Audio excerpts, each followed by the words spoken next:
Kalau Ibu kita Kartini ini kalau kita pelajari perjuangannya kan lewat tulisan. Bahkan beliau ini kan mati muda. Usia 25 tahun ketika melahirkan meninggal. Orang Jawa mengatakan sedo kunduran. Tetapi tulisan-tulisan beliau lah ya, yang ditangkap oleh Tuan Abedanon akhirnya ditulis menjadi buku besar, Habis Gelap Terbitlah Terang. Pemikiran-pemikiran beliau luar biasa. Ini dihargai. Para wanita di Jawa tidak lagi dihargai ketika setelah masuknya ajaran Dayoh.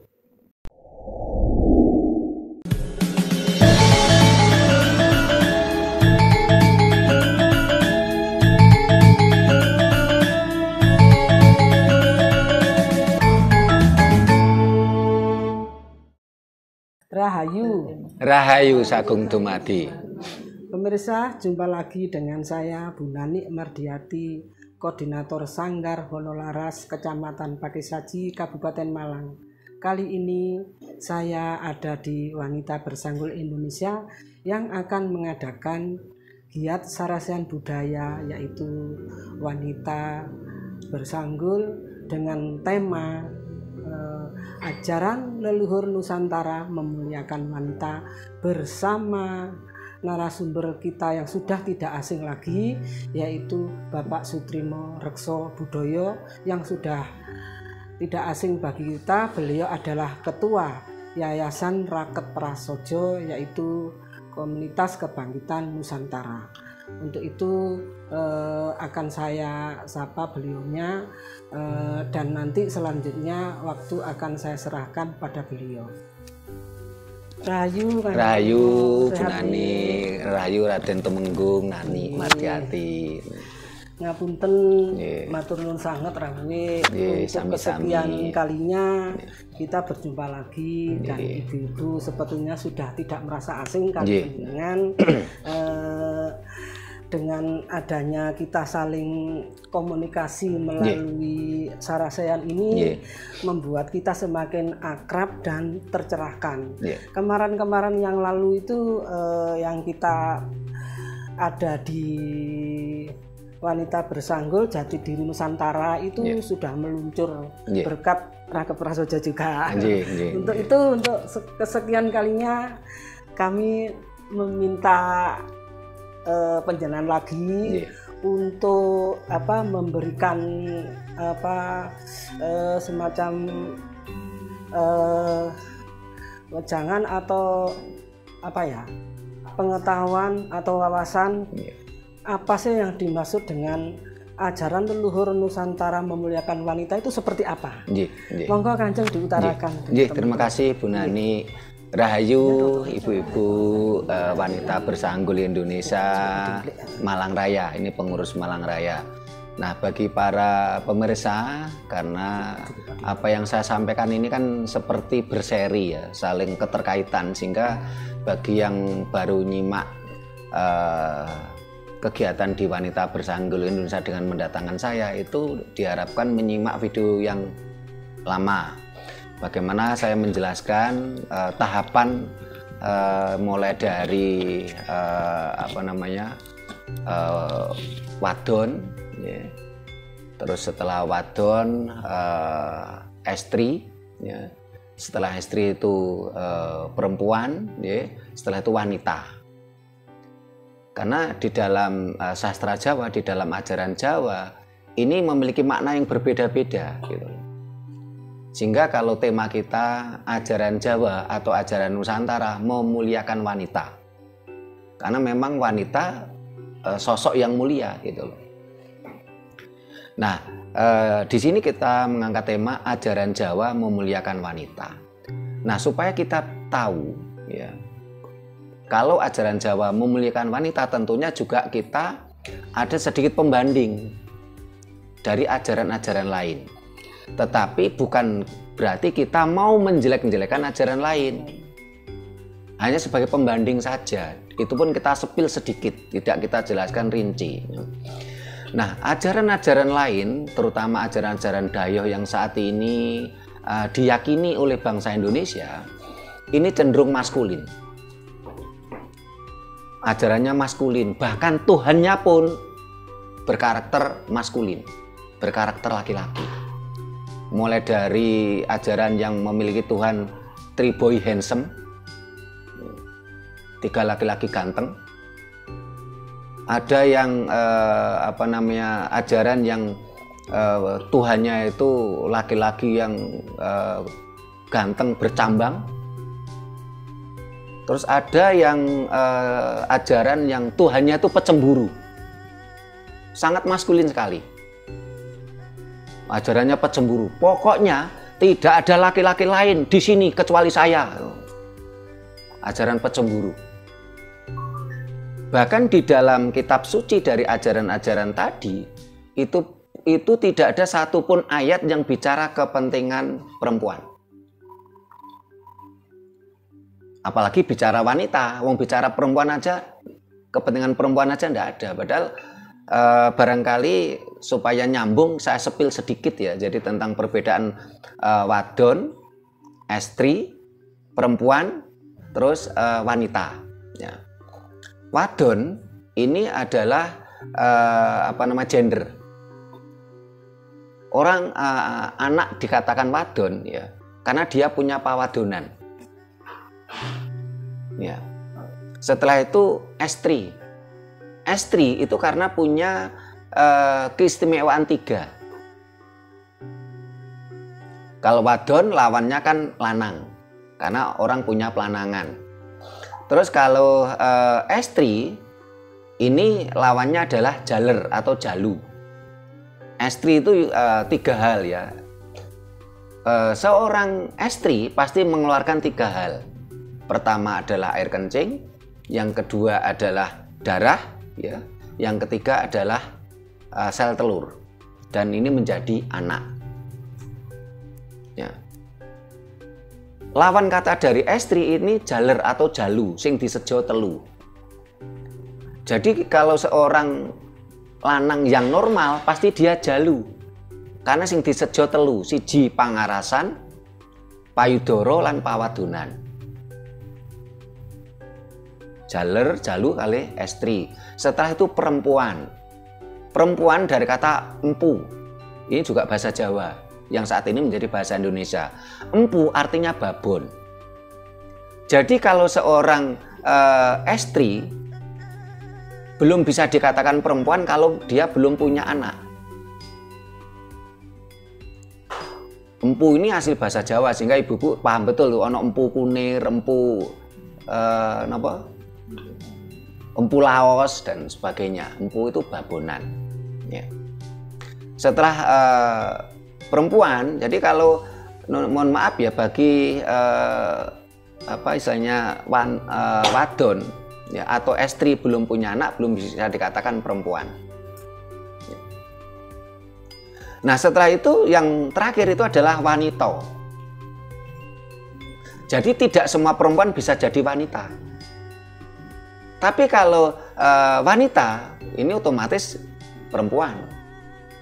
Wanita itu dari kata wani ditoto lan wani noto, seorang manajerial.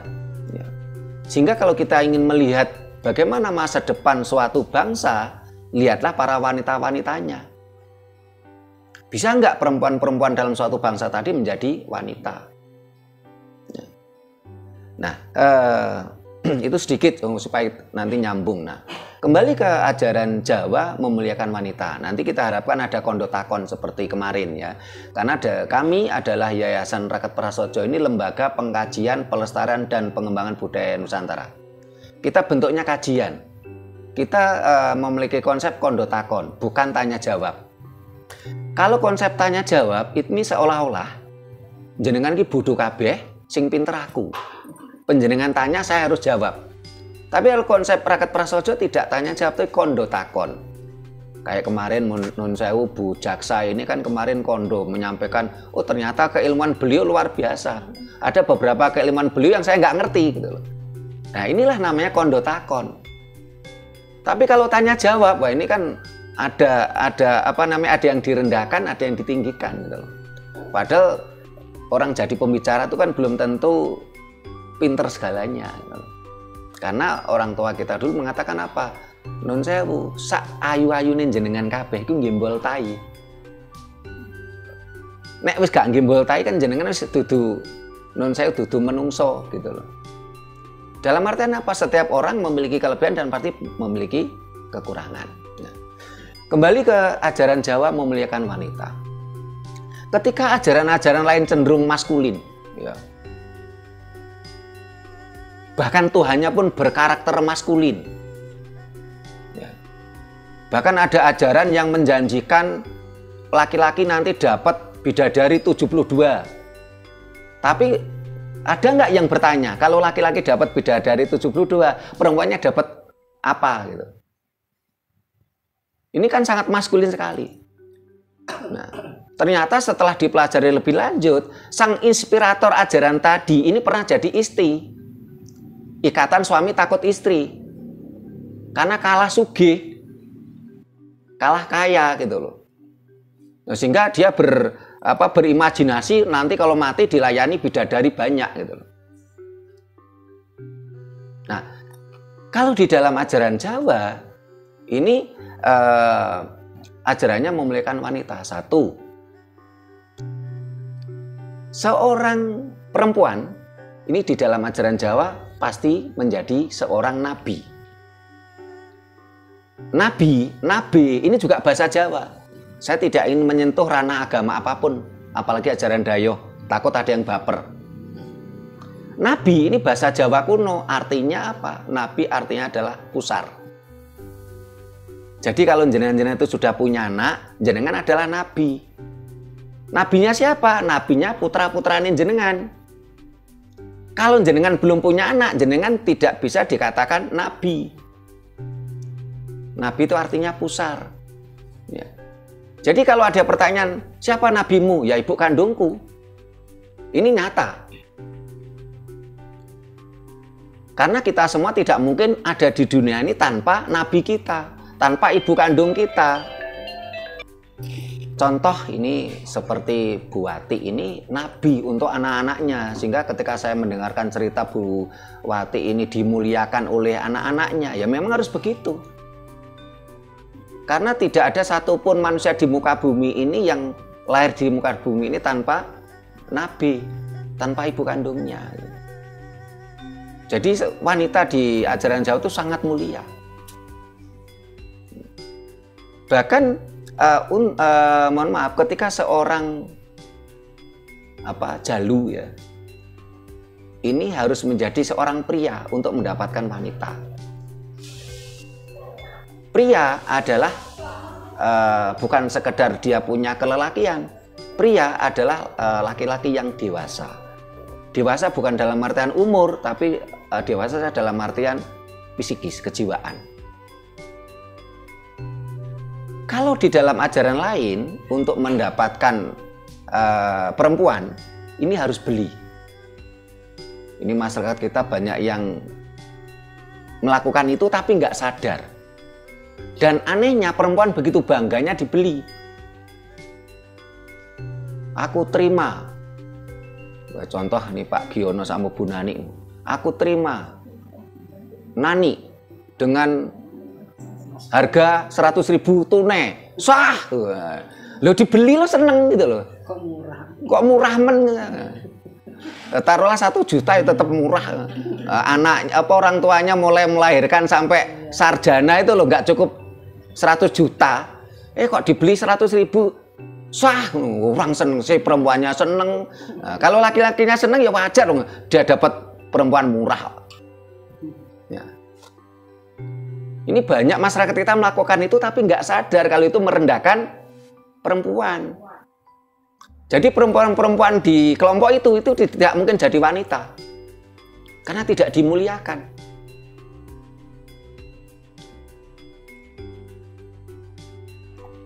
Mereka cuma dianggap objek seksual saja. Ya. Saya jadi teringat, saya pernah ketemu tokoh agama Dayoh di Gunung Kawi. Beliau itu dianggap tokoh agama di situ. Cerita ke saya waktu itu, di ajaran yang saat ini saya rasuk katanya. Ini di kitab sucinya itu kalau bicara perempuan sangat porno dan jorok katanya. Dia mengakui itu, tapi dia mau ngomong menyampaikan ke masyarakat dia tidak berani karena dia sudah diagung-agungkan, dihormati sebagai tokoh agama di situ. Ya. Kemarin saya sempat ngobrol itu karena kebetulan masih saudaranya Pak Gigi. Pernah jadi korwil pendidikan di Pakis Haji sini. Ya. Tetapi banyak sekali tokoh ajaran Dawe tadi nggak sadar juga gitu loh. Ya. Masyarakat kita melakukan itu nggak sadar kalau itu malah merendahkan perempuan. Sementara di dalam ajaran Jawa untuk mendapatkan wanita itu prosesnya panjang. Ada namanya prosesi perkawinan. Di dalam prosesi perkawinan itu tidak ada transaksional. Nggak ada. Ya saya terima Nani dengan harga 100.000 tunai sah. Nggak ada. Wah, kepenaan Pak Giono murah meriah. Sarjana kepala sekolah SD regane ming 100.000. Kok murah men. Malah siapa Bu Jaksa ini? Siapa? Bu Rosida. Ini kalau sudah masuk ke ajaran yang saya katakan tadi, harganya murah Bu Rosida. Turun ya. Turun harganya murah banget obral. 100.000 tunai sah. Sehingga wanita yang cerdas pasti minta dikawin. Tidak minta dibeli. Ya. Karena dengan proses perkawinan itu prosesnya panjang. Dan di situ tidak ada transaksi jual beli. Kawin ini dari bahasa Jawa kuno, dari kata kawin artinya apa? Boyong. Di situ ada prosesi bagaimana seorang laki-laki ingin memboyong seorang jaler, ingin memboyong istri untuk dijadikan perempuan dan nantinya berproses menjadi wanita. Kan tadi saya katakan seorang wong lanang ya. Ini tentunya kalau normal kan jaler. Terus dia pasti suka estri. Jalu sing disejo telu, estri mengeluarkan 3 hal dan dia punya 3 mulai dari pangarasan, payudara lan pawadonan. Ini proses boyong. Nah, setelah si estri diboyong otomatis menjadi perempuan. Ada juga sih yang nggak jadi perempuan karena nggak mandul, nggak punya anak. Setelah jadi perempuan dia akan berproses menjadi seorang wanita. Prosesnya panjang. Di situ tidak ada nilai transaksi. Kenapa? Loh, mohon maaf, wanita tuh nilainya nggak bisa dinilai dengan uang ya. Kita semua lahir dari seorang wanita ya. Mosok kita mau menilai ibu kita, istri kita ini senilai dengan rupiah. Ya.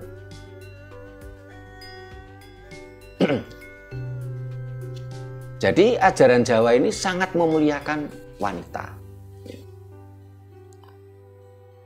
Sehingga kalau kita mempelajari ajaran Jawa itu nanti tidak ada pertanyaan.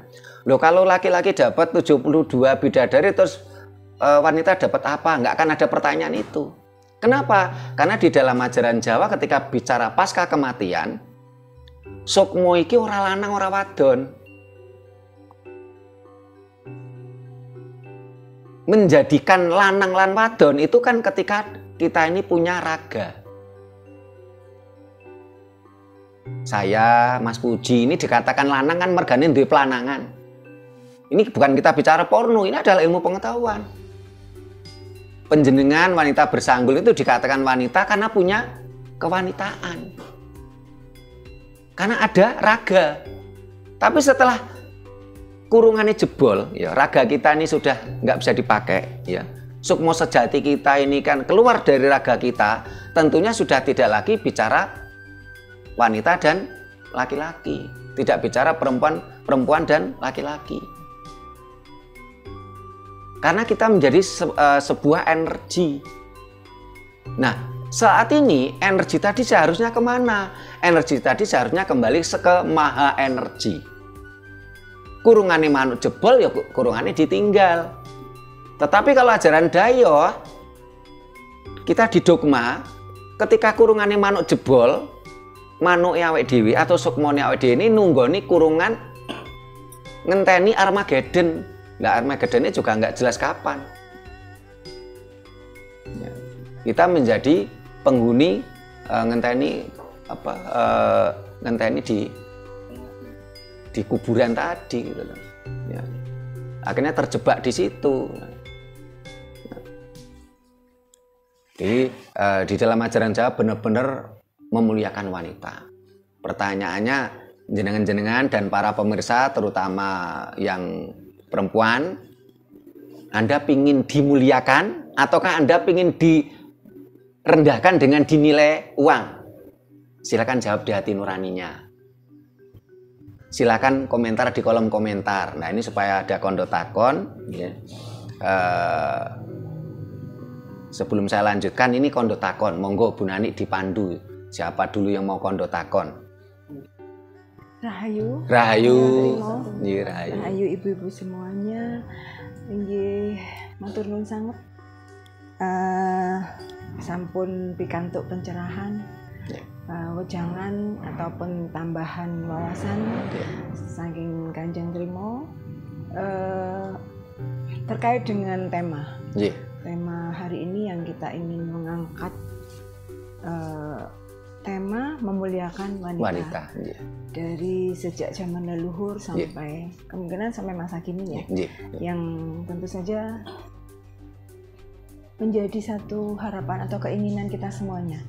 Jadi saya yakin ibu-ibu semuanya juga sangat setuju kalau posisi atau kedudukan kita semuanya itu dimuliakan, baik di mata keluarga yang terdekat, di mata masyarakat secara sosial ataupun di lingkungan-lingkungan kita yang lainnya. Nah, kembali lagi kepada yang telah disampaikan oleh Kanjeng Trimo, saya jadi teringat dengan sosok pejuang wanita ataupun yang menginspirasi para wanita untuk bisa menjadi sampai saat ini, yaitu Raden Ayu Kartini. Kanjeng Raden Ayu Kartini, walaupun sosok beliau itu hidup di era zaman abad 19, tapi kan sampai sekarang itu masih menginspirasi kita semuanya. Beliau tidak hanya memperjuangkan emansipasi di bidang kesetaraan gender ataupun hanya di bidang pendidikan saja, tetapi beliau juga tetap mengangkat nilai-nilai tradisi budaya Indonesia. Itu yang saya tahu, dengan keinginan untuk mendobrak tradisi, tetapi tidak meninggalkan tradisi. Nah, itu yang sulit. Beliau ingin wanita Indonesia itu maju secara pendidikan, tetapi tetap mengangkat nilai-nilai tradisi budaya. Nah, itu yang mungkin harus kita pedomani, bahwa kita boleh, artinya itu menempa diri, membekali diri, dan itu sangat dianjurkan, mencapai jenjang pendidikan setinggi mungkin. Nah, tetapi selaras dengan itu kita tetap harus memelihara nilai-nilai budaya atau nilai-nilai tradisi, tidak boleh meninggalkan tradisi. Jadi semuanya harus berjalan selaras, seimbang. Saya pikir begitu, karena sebagai wanita juga kita dituntut untuk, karena kita ada di 3 peran yang utama. Wanita itu di pembangunan itu bisa menjadi seorang ibu, bisa menjadi seorang istri, dan bisa menjadi bagian dari sosial kemasyarakatan. Itu yang berat di wanita sebetulnya. Jadi semuanya akan kembali ke diri kita pribadi. Kalau menurut saya begitu. Bagaimana kita bisa membawa diri kita, bagaimana kita bisa dimuliakan oleh orang lain, di mata orang lain kita menjadi sosok seperti apa. Saya rasa itu modalnya dari diri kita sendiri lebih dulu. Yang utama, kalau kita ingin dihargai orang lain, mungkin kita juga harus lebih dulu menghargai orang lain. Seperti itu ya, yang kedua saya rasa seperti itu. Nah, yang ingin saya tanyakan itu tadi, dalam kesetaraan gender, kita sebetulnya tidak ingin istilahnya bersaing dengan laki-laki. Tetapi negara atau masyarakat itu memang sudah memberikan tempat kepada wanita. Wanita diberi hak untuk bisa menjadi seorang pemimpin. Dengan catatan memang mempunyai kemampuan di bidang kapabilitas ataupun kapasitasnya. Begitu. Nah, jadi saya sangat ingin sekali membawa ataupun intinya itu menghimbau ibu-ibu semuanya, terutama di lingkungan wanita bersanggul Indonesia ini.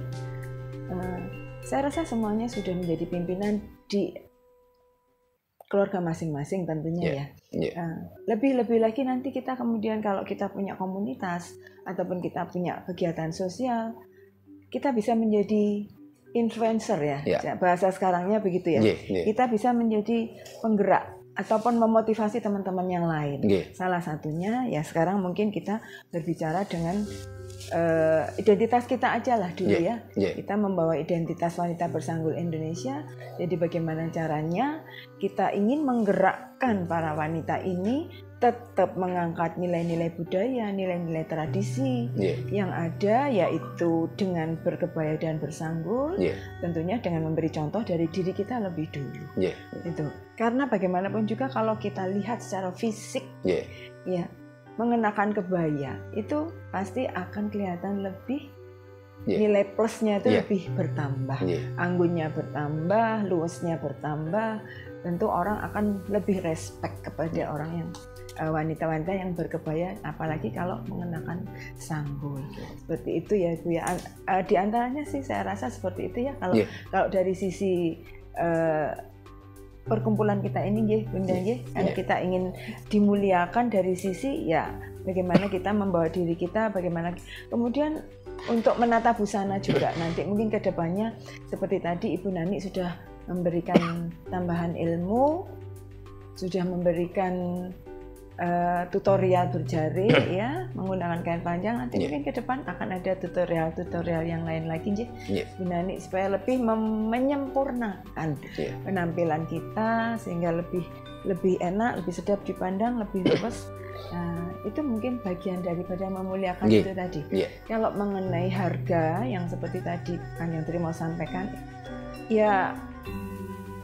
itu tradisi atau budaya saya juga tidak bisa memilahkan sebetulnya itu apa. Itu yang ingin saya tanyakan juga.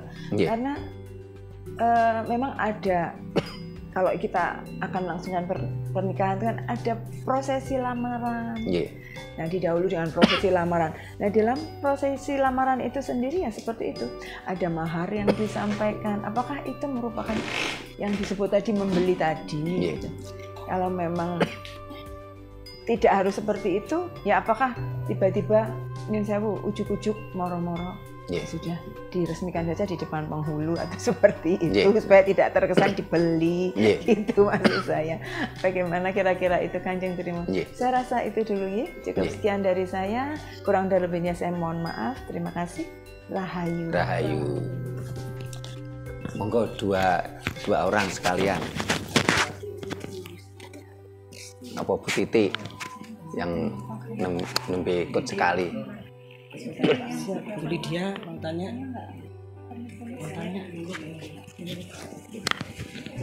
Pak Titi kalau mau tanya. Ampun, tunggal riyen terima kasih Bu Rosida yang itu tadi yang saya katakan kondo takon. Apa yang disampaikan oleh Bu Rosida itu ada yang sebagian kondo, tapi ada yang berupa takon atau pertanyaan. Kalau di dalam sejarah Nusantara, karena ketika bicara tentang sejarah, ketika kita bicara peradaban, itu tentunya tidak akan bisa terlepas atau dipisahkan dengan ajaran. Karena yang namanya ajaran itu adalah bagian dari budaya. Agama itu bagian dari budaya. Agama ini dalam bahasa kerennya itu kan spiritual culture.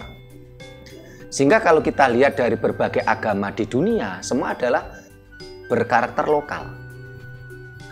Entah itu agama yang diakui pemerintah RI saat ini 6, atau kalau di dunia ini tercatat ada 4.200 agama, ada 2.500 Tuhan.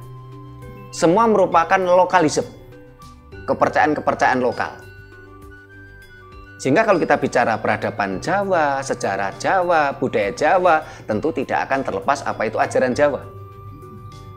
Nah, begitu juga dengan agama-agama yang ada, termasuk yang diakui oleh pemerintah. Coba kita lihat, kita cermati.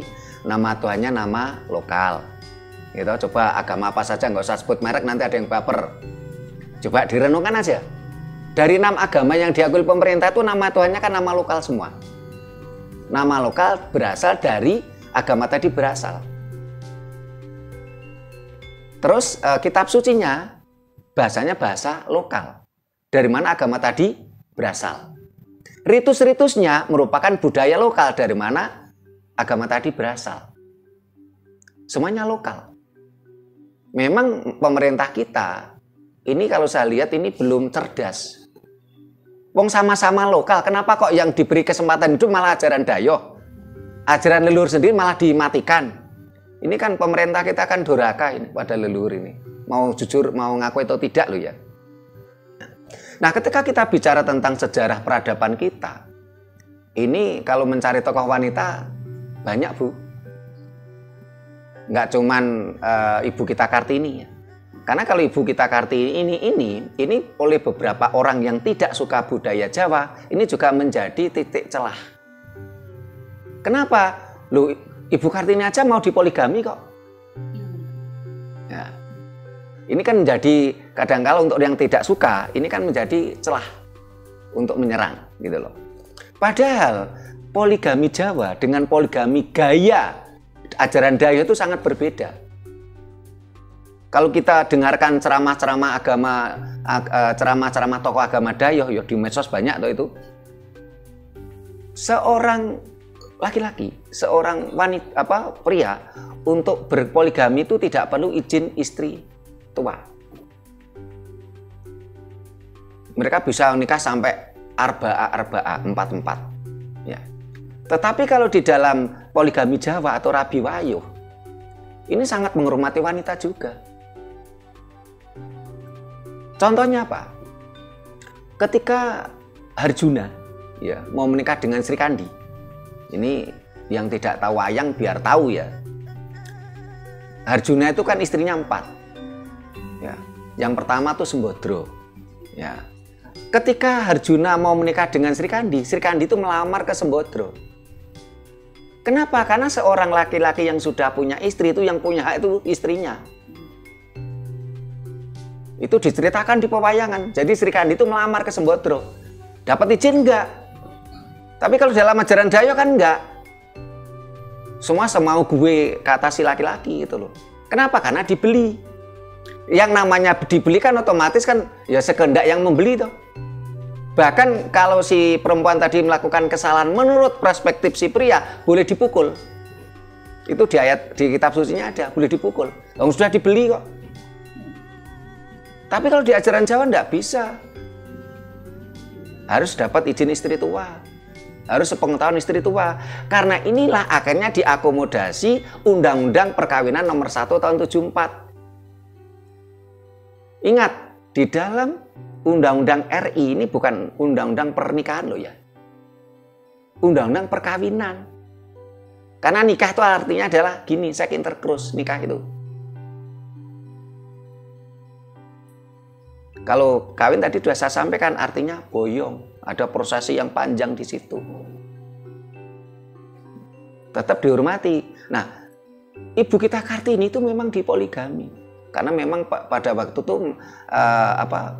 ajaran Jawa memang memperbolehkan, tetapi tadi prosesnya harus izin.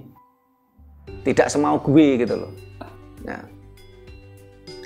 kalau Ibu kita Kartini ini kalau kita pelajari perjuangannya kan lewat tulisan. Bahkan beliau ini kan mati muda. Usia 25 tahun ketika melahirkan meninggal. Orang Jawa mengatakan sedo kunduran. Tetapi tulisan-tulisan beliau lah ya, yang ditangkap oleh Tuan Abedanon akhirnya ditulis menjadi buku besar. Habis gelap terbitlah terang. Pemikiran-pemikiran beliau luar biasa. Ini dihargai. Para wanita di Jawa tidak lagi dihargai seketika setelah masuknya ajaran Dayoh. Karena tadi wanita tidak dihargai, cukup dibeli dengan senilai rupiah, senilai uang. Bahkan di dalam kitab suci ajaran Dayo tadi itu tidak ada istilah suami istri. Adanya istilahnya nisaokum, artinya perempuan-perempuanmu. Berbeda di dalam ajaran Jawa. Ada istilah suami istri, ada istilah garwo. Garwo itu sigarani nyowo, jadi nggak boleh walaupun salah dipukul itu nggak boleh. Loh, kalau pakai ajaran Jawa nggak ada KDRT. Tapi kalau pakai ajaran Dayo, oh KDRT boleh.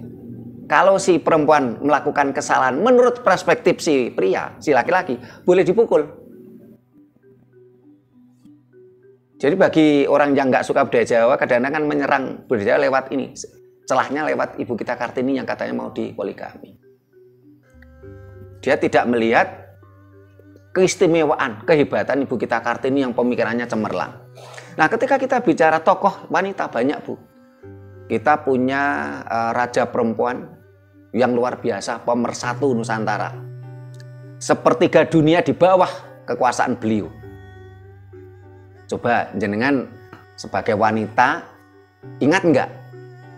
Wanita Nusantara pemersatu menguasai sepertiga dunia. Jadi wilayahnya itu 3 kali lipat wilayah Indonesia. Ada yang tahu? Ibu-ibu, wanita bersanggul? Indonesia enggak? Ya? Indonesia. Nah, itu Jawa, otomatis Indonesia. Dia Raja Majapahit, pemersatu sepertiga dunia. Tribuana Tunggadewi. Jadi kalau negara ini, bangsa ini kembali ke ajaran Jawa, ajaran leluhur, oh wanitanya gini semua. Nggak cukup dibeli dengan 100.000 tunai sah gitu, enggak. Panjenengan bisa sebagai meniru, mencontoh Tribuana Tunggadewi, menguasai sepertiga dunia.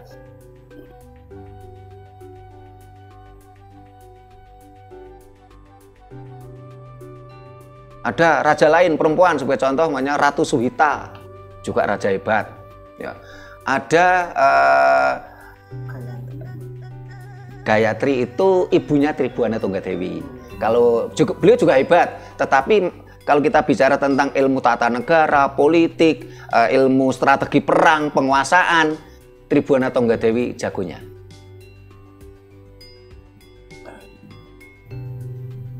Nah, saat ini belum muncul sosok Tribuana Tunggadewi di era modern, belum muncul.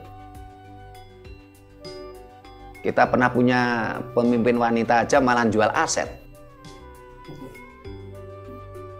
Kita malah menjadi miskin karena aset kita banyak yang dijual. Ya. Boro-boro Tribuana Tunggadewi, wah beliau sangat jauh dibandingkan dengan Tribuana Tunggadewi. Nah, sekarang kita harapkan ya bangsa ini sadar. Setelah itu kita kembali ke ajaran leluhur. Wah, kalau kita kembali ke ajaran leluhur, wah wanitanya hebat-hebat. Ada lagi Ratu Kalingga, yang Ratu Sima. Ratu Sima ini masa kehidupannya abad ketiga. Beliau ratu yang adil sampai putranya sendiri karena ditengarai mengambil milik orang lain dihukum potong tangan. Nah, saat ini ada ajaran Dayo yang mengklaim katanya Ratu Sima ini katanya beragama itu karena ada kemiripan dalam penerapan hukum potong tangan katanya. Padahal masanya jauh. Wong si inspirator dari ajaran tadi baru abad ke-6 ke-7, Ratu Sima abad ke-3. Karena Ratu Sima ini berbeda dengan Ratu Kalinyamat.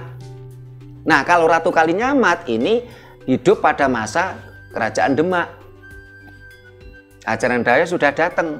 Tetapi Ratu Kalinyamat pun juga bukan penganut ajaran Dayo yang taat. Bahkan beliau cenderung seorang memegang teguh ajaran Jawa. Walaupun suaminya namanya Sultan Hadiri.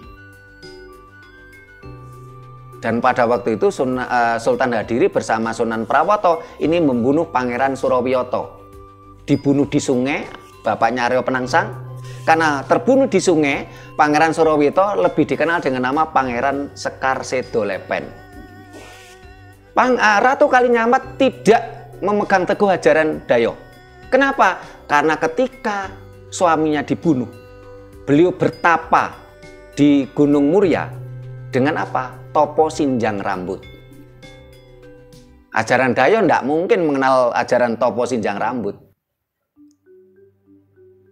Wong rambutnya kelihatan aja katanya dimarahi Tuhannya kok. Malah ini topo sinjang rambut. Kalau Bursida paham ya yang dimaksud dengan topo sinjang rambut nggih. Karena beliau kan dari daerah Kulon sama dengan saya. Ini yang orang Malang kadang-kadang barangkali nggak ngerti apa itu topo sinjang rambut ya. Bu Titik pirsa topo sinjang rambut. Mboten ngerti.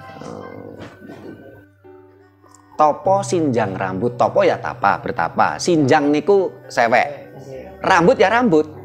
Jadi beliau itu bertapa telanjang bulat, hanya ditutupi dengan rambut.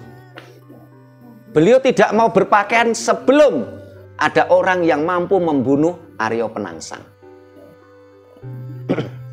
Saat ini di masyarakat kita ini kan ada tadi namanya istilahnya mahar. Mohon maaf Bu, mahar itu bukan ajaran Jawa Bu. Mahar itu ajaran Arab. Artinya apa? Artinya uang pengganti. Ini kan transaksi. Jadi tadi saya terima Bu Nani dengan mahar 100.000 katanya Pak Sugiono. Dibeli 100.000 gitu loh. Ajaran Jawa tidak mengenal mahar. Ajaran Jawa itu non saya mulai awal pertama niku kan nontoni congkoan ya. Terus napa niku setelah istilahnya congkoan nontoni, terus prosesnya berikutnya nembung. Setelah nembung tuh balik ke omongan, lamaran. Terus prosesinya setelah lamaran itu terus prosesi panggih ya. Nggak ada Bu di situ transaksi jual beli, nggak ada. Ya. Apakah dengan cara itu berarti wanita itu malah rendah? Enggak, kan malah dimuliakan. Ya, kembali ke ibu-ibu semua, ke pemirsa, renungkan. Anda lebih terhormat dibeli ataukah Anda lebih terhormat dimuliakan dengan prosesi perkawinan? Kalau ibu-ibu BB ini kan tidak mungkin melakukan lagi ya, udah sepuh ya. Minimal coba itu dibayangkan untuk anak-anak perempuan jenengan. Anak-anak perempuan jenengan itu jenengan pilih anak jenengan dibeli ya, ataukah dengan prosesi perkawinan? Bursida punya putri ya? Oh, sampun kromo. Bu Titik punya putri? Punya, sudah kan? Sudah. Ya kalau yang belum nih para pemirsa ini, renungkan. Mau ndak putri jenengan dibeli?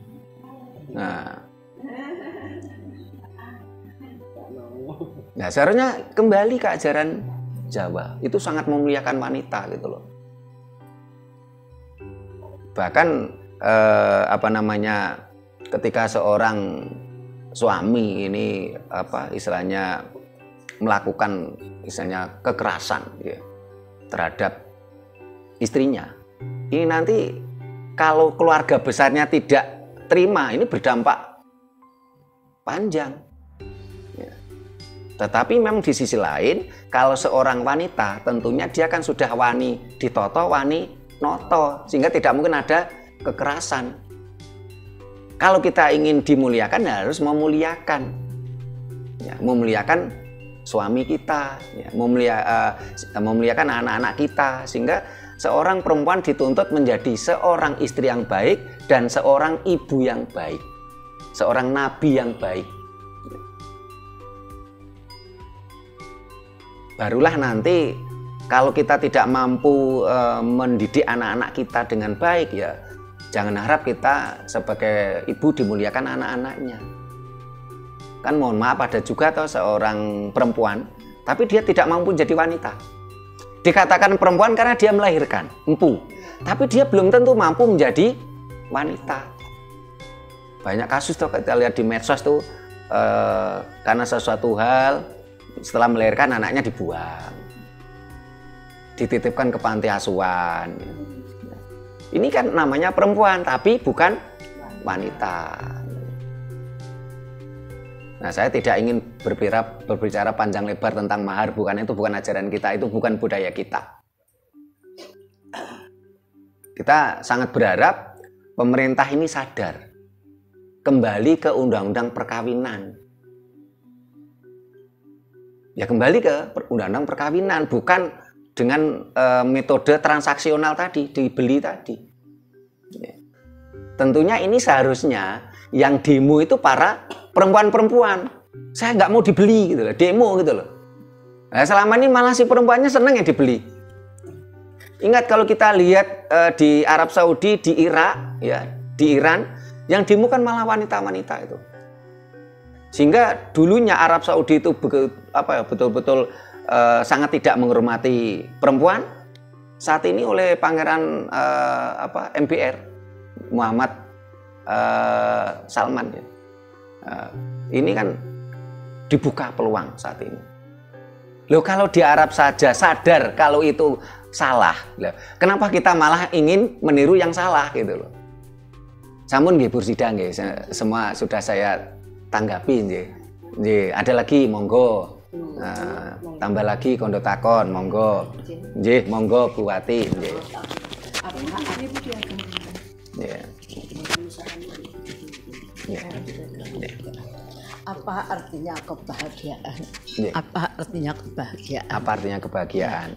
Dan ini saya mau tanya, dari zaman dulu itu kalau akad nikah kan mesti gitu. Yeah. Saya beli dengan mas, bukan mas kawin, mahar.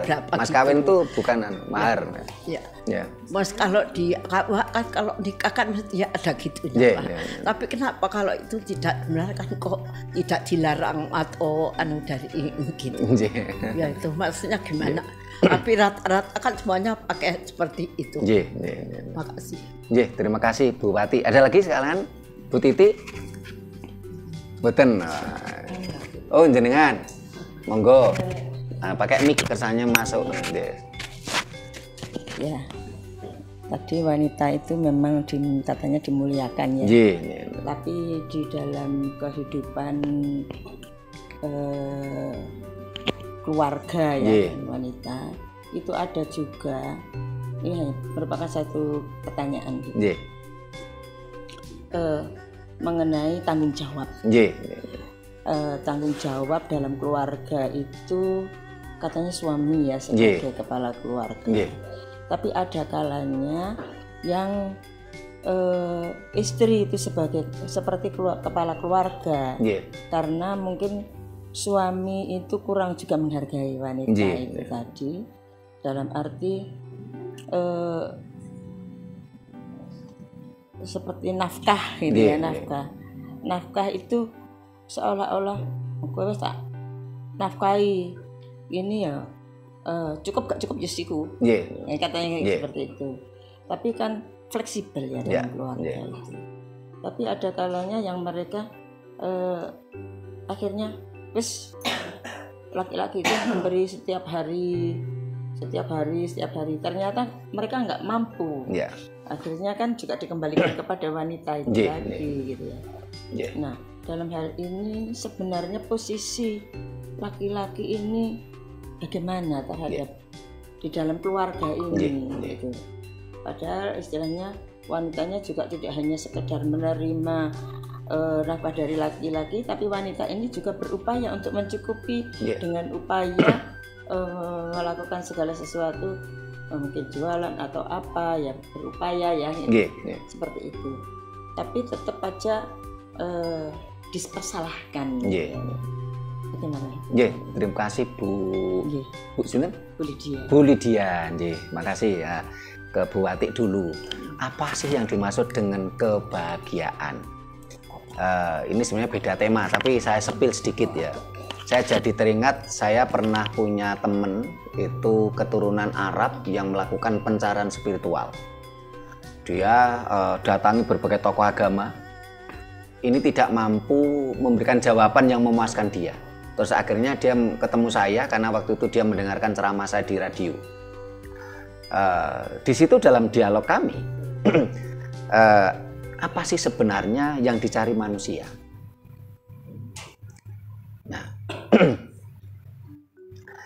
bagi orang yang kelas 1 lah atau kelas bawah lah, dia akan hidup ini mencari makan, ya. Ini saya jadi teringat tadi malam rekaman sama Bu Nani itu ada pertanyaan tapi belum saya jawab, malah apa bedanya hidup untuk makan dan makan untuk hidup? Saya juga lupa. Nah, setelah itu orang dia setelah makan dia ingin mencari kebahagiaan katanya. Nah, kalau di dalam ajaran Jawa, bahagia itu tidak perlu dicari, Bu. Kenapa? Karena bahagia dan susah ini sesuatu yang kekal. Kalau bahagia saja tidak kekal, susah saja juga tidak kekal, gitu. Tapi kalau bahagia nestapa itu kekal. Biar paham saya bicara pelan-pelan. Bahagia dan nestapa itu kekal. Tetapi kalau bahagia saja tidak kekal, nestapa saja juga tidak kekal. Sehingga kalau orang masih mengejar kebahagiaan, mohon maaf, tingkat spiritualnya belum tinggi. Karena akan kecewa. Seringkali orang merasa bahagia kalau dia mampu meraih apa yang dia inginkan. Itu bahagia pertama. Bahagia kedua, ketika orang tadi mampu memberikan sesuatu kepada orang yang dia sayangi. Kita kasih gambaran gini. Ada seorang laki-laki, dia mencintai perempuan. Dia akan bahagia kalau dia mampu mendapatkan perempuan tadi. Bahagia. Tapi pertanyaannya, berapa lama dia bahagia? Nggak lama, nggak ada 1 jam. Setelah dia mendapatkan perempuan tadi mikir, kalau perempuan nanti minta duit dari mana? Kalau perempuannya tadi minta perawatan kecantikan, uangnya dari mana? Berarti apa? Kebahagiaan itu tidak lebih kira-kira hanya sekian menit. Terus kebahagiaan kedua, kalau seseorang tadi mampu memberikan sesuatu kepada orang yang dicintainya. Nah, ada seorang bapak, terus anaknya minta sepeda motor. Ketika sepeda motor itu dikirim oleh dealer, dia bahagia. Berapa lama? 1 jam tidak ada. Setelah sepeda motor datang, dia berpikir, ini nanti kalau dipakai anak saya kebut-kebutan, anak saya kecelakaan bagaimana? Terus semuanya sepeda motornya cicilan lagi. Mikir nanti bulan depan nyicilnya dari mana? Ya. Terus yang ketiga, ini oleh teman saya tadi, ini dialog dia. Berarti Pak Sutrimo orang yang dicari seharusnya tidak mencari kebahagiaan. Iya. Orang tidak lagi memikirkan apa yang dia cari dan tidak lagi memikirkan apa yang sesuatu yang dia berikan. Wis gak mikir apa-apa, katanya bahagia. Terus saya tanya, orang ini namanya Pak Umar, dulu kerjanya penyuluh pertanian di Kecamatan Nongkojajar. Terus saya tanya, Pak Umar tahu orang gila? Ya tahu.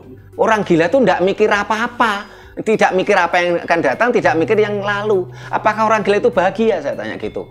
Wah, dia ketawa, ngakak gitu. Wah, barangkali bahagia Pak Sutrio sama orang gila tadi. Loh, kalau memang orang gila tadi bahagia, Bapak mau tidak jadi orang gila? Ya tentunya tidak mau. Di dalam ajaran Jawa mengajarkan kita, ini tidak mengejar kebahagiaan. Karena bahagia nestapa itu kekal. Tapi kalau bahagia saja tidak kekal, nestapa juga tidak kekal. Seharusnya apa yang kita cari? Kasampurnaan urip lan pati. Kesempurnaan hidup dan kesempurnaan pati. Bahagia itu bersyukur, itu adalah bahagia. Nah, bersyukur itu bahagia. Bersyukur, selalu mengucap syukur. Yeah. Dalam segala hal. Terima kasih Bu Lydia. Bersyukur, mohon maaf, syukur itu bukan bahasa kita. Kalau bahasa kita misalnya apa? Matur nuwun pandum Gusti. Kata syukur ini adalah kata imajinasi. Orang bisa ngomong syukur, tapi prakteknya sulit. Kata syukur itu kata imajinasi kok. Coba jenengan wujudkan apa sih kata syukur dalam bentuk perilaku. Ya. Dan itu pun berapa lama? Tidak lama juga. Ya. Sehingga kata syukur saya katakan imajinasi dalam bentuk fakta itu sulit. Ya. Nrimo panduming Gusti itu sulit. Ya. Wong kadangkala mulut itu bicara nrimo panduming Gusti, di hati ini tetap merongkol kok. Nah, ora trimo kok. Ya tadi kan itu deh kata imajinasi. Begitu mudah diucapkan gitu loh. Nah, sehingga tadi saya sampaikan tujuan kita seharusnya mencari kasampurnane urip lan pati.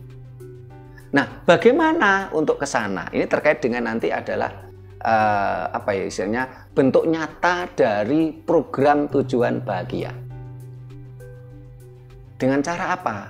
Dengan cara coba kita renungkan ya, kalau orang yang susah itu napasnya rendah. Coba kalau kita lihat orang yang sedang sedih, kehilangan kematian suaminya atau kematian anaknya, coba napasnya rendah, mingsek-mingsek. Terus coba kita renungkan ketika panjenengan pas marah, napasnya tinggi. Pertanyaannya, apakah orang yang bersedih dan marah itu bahagia? Tentu tidak. Ajaran ini malah hanya ada di ajaran Jawa. Bagaimana kita supaya bisa mewujudkan kata bahagia? Walaupun bahagia tadi tidak kekal ya. Caranya adalah kita harus ambekan sakmadyo. Ambekane tidak boleh rendah, tidak boleh tinggi. Ini ada ilmunya di ajaran Jawa, namanya ambekan Patanjali. Kalau ibu WBI ini ingin belajar itu, coba buka kursus nanti. Saya siap menjadi istilahnya bukan guru, tutor ya, pemandu. Kalau guru kok saya pinter banget gitu loh. Bagaimana supaya, jadi kita fokusnya bukan bahagianya, tapi fokusnya pada nafas kita.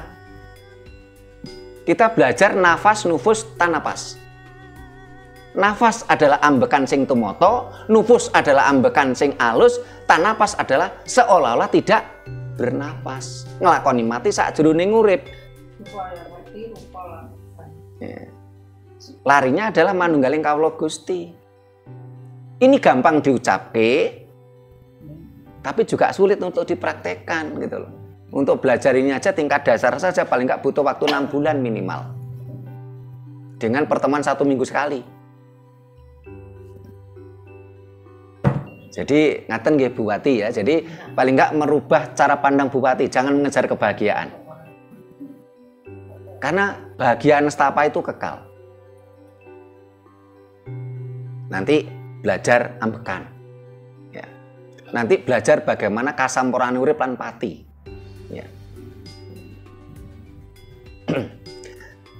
Terus tadi yang dikatakan Bu Wati tadi tentang akad nikah, mahar, mohon maaf saya tidak ingin komentar panjang karena itu bukan ajaran kita. Biarkan penjenengan semua dan pemirsa itu renungkan sendiri. Itu bukan ajaran kita.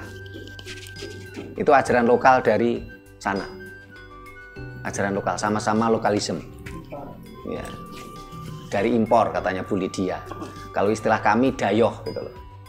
Dan ingat hukum alam. Dayoh mesti mulih. Jadi saat ini kan kita berdayoh di rumahnya Bu Nani toh, ya nanti pulang. Mosok dayoh ngelabeng-labeng.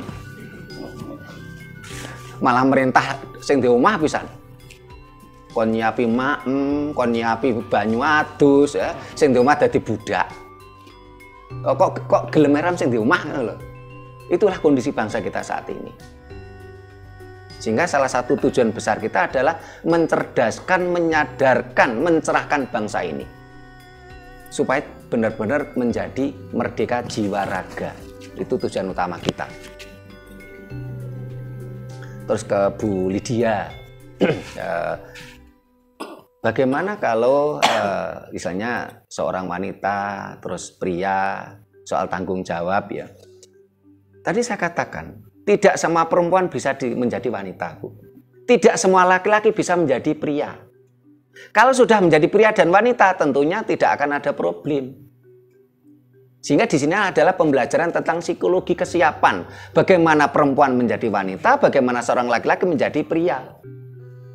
Tidak ada penindasan, saling menghormati. Sehingga kalau kita melihat pengantin panggih, ya, si perempuan, belum perempuan namanya, baru estri ya, karena kan kecuali kalau janda itu baru bisa dikatakan perempuan, karena perempuan tadi kan estri yang sudah punya anak. Pertama itu kan sungkem, ya apa, mijii, ampeanipun kakung, terus sungkem. Nah, seorang pria ini kan pembelajaran. Seorang pria ini ketika si istri tadi sungkem kan tidak ditekan toh, tidak ditindas toh, tetapi diangkat. Cobi, barangkali ibu-ibu masih ingat waktu panggih dulu kan diangkat. Ini kan suatu penghormatan. Sehingga di dalam ajaran Jawa ada ajaran yang kemarin saya sampaikan di rumahnya Bupati itu. Swarga nunut, neraka katut.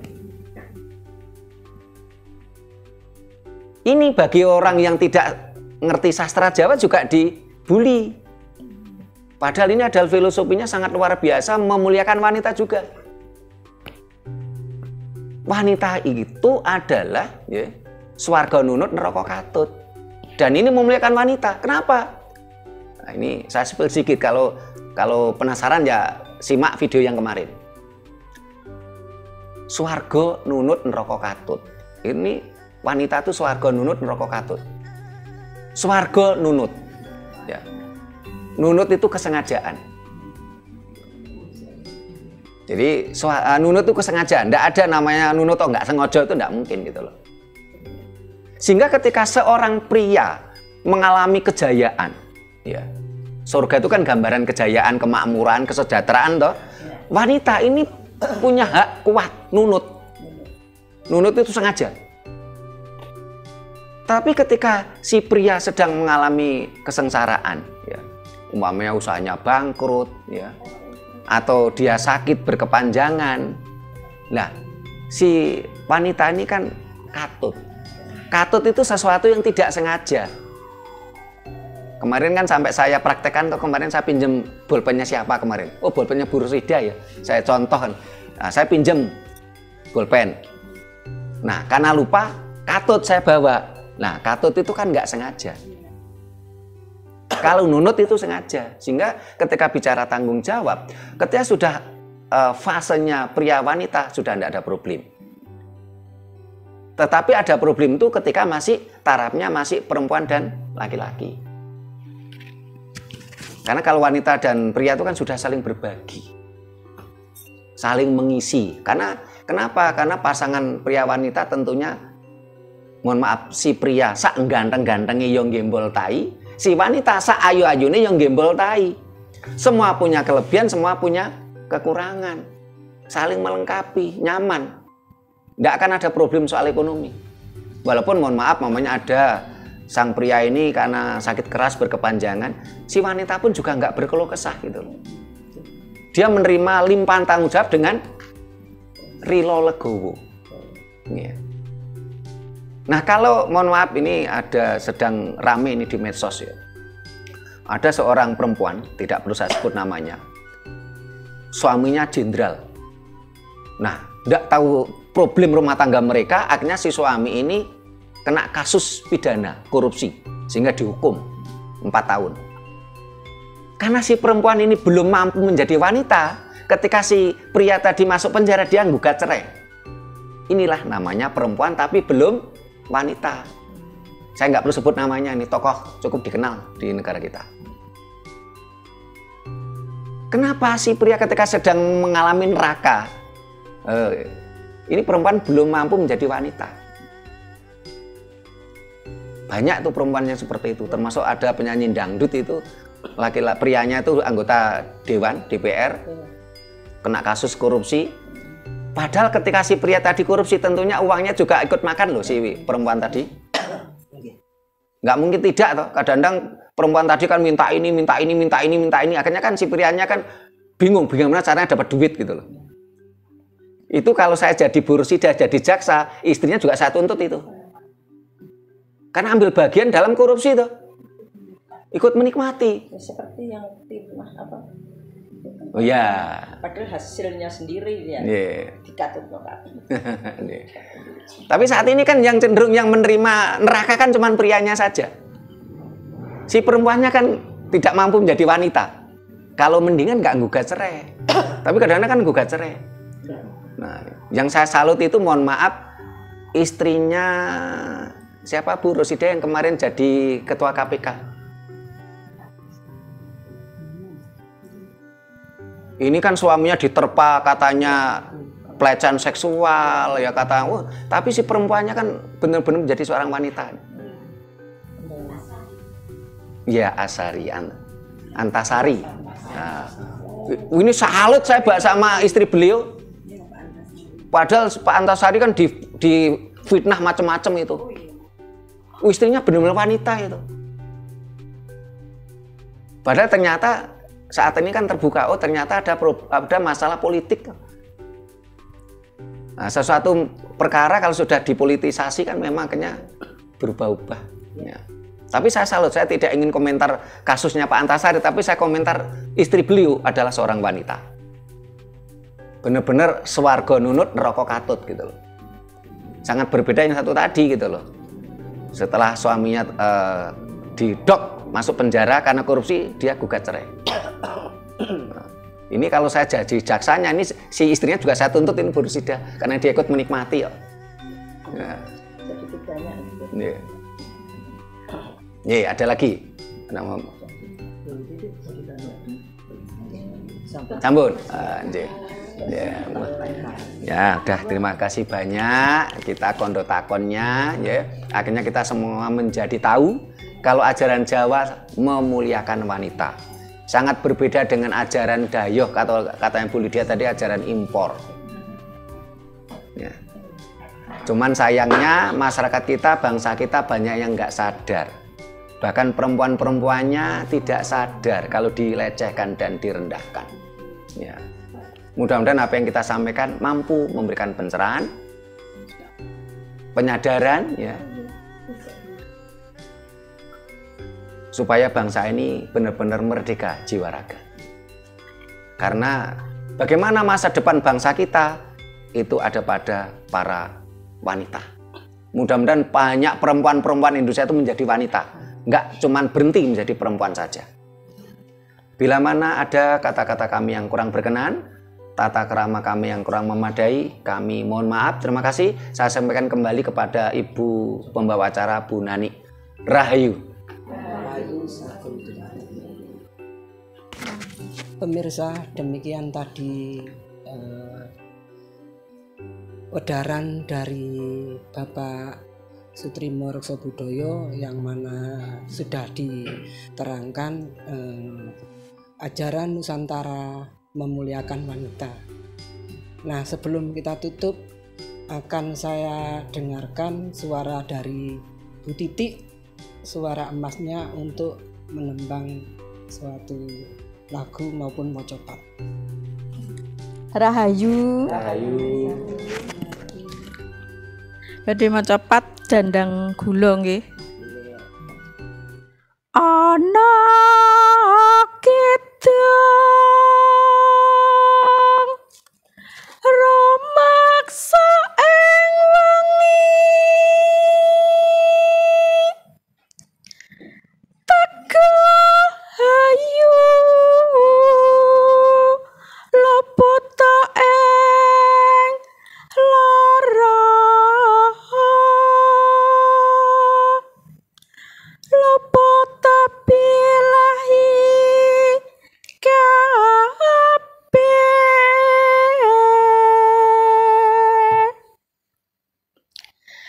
jam setan datan boron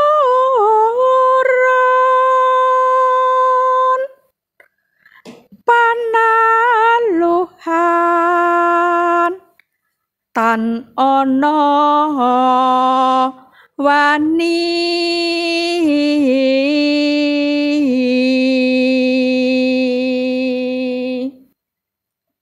mewah panggawe hala gunane wong luput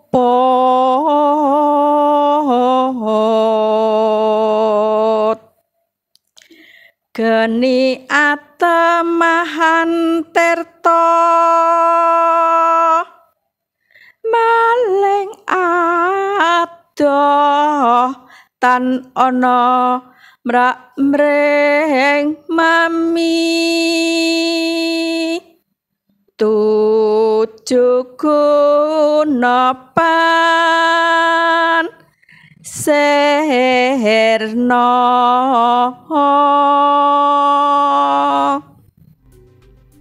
Rahayu. Terima kasih. Sampai ketemu di episode berikutnya. Rahayu, rahayu, rahayu.